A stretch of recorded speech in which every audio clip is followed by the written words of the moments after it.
Imagine this. You are sitting at your desk, fingertips drumming against your phone. You feel the smoothness, the resistance, maybe even the vibration of an incoming message. Yet, in the microscopic universe beneath your skin, physics tells a different story. You are not truly touching your phone.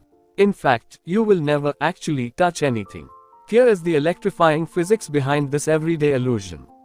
Everything around us, our body, our phone, even the chair beneath us, are built from atoms. Atoms are like miniature solar systems, a dense nucleus orbited by clouds of electrons. However, the scale is mind-boggling. If an atom were the size of a football stadium, its nucleus would be a marble at the center and the electron cloud would extend to the stands. Most of each atom is empty space. So, what happens when you try to touch something?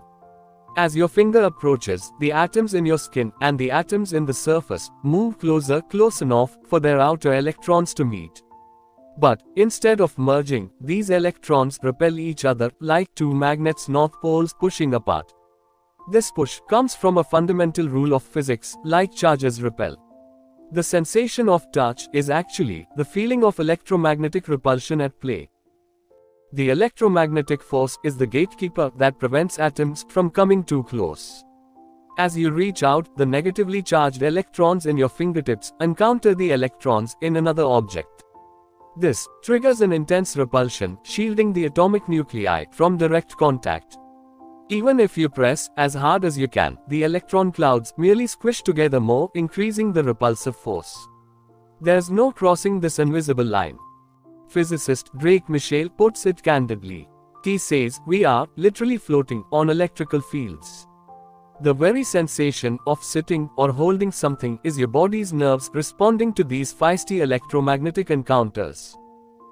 The universe enforces another rule, the Pauli exclusion principle. In the quantum world, no two electrons can occupy the exact same quantum state at the same time. This principle ensures each electron maintains its own personal bubble, refusing to share space with another. Without this quantum prohibition, atoms, and therefore matter itself, would collapse, erasing the universe's structure entirely. So, why does it feel so real? It is all thanks to your brain. When the atoms in your skin approach an object, the repulsive forces activate tiny sensors called mechanoreceptors. These convert the physical resistance into electrical signals which your brain interprets as touch.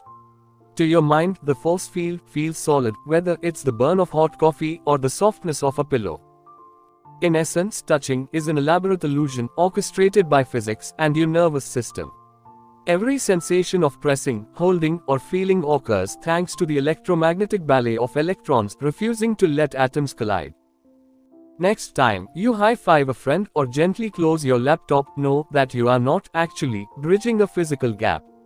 You are surfing on the repulsive fields of electrons separated by unimaginably small distances, yet ultimately never making contact at all. There is physics at play. Physics doesn't just change how we see the universe. It reminds us that reality is far stranger and more wondrous than it feels. As I conclude this story, one thought may cross your mind. That is, if touch doesn't really happen, then how body stamp, like fingerprint, is created? I will attempt to talk about this in the next video.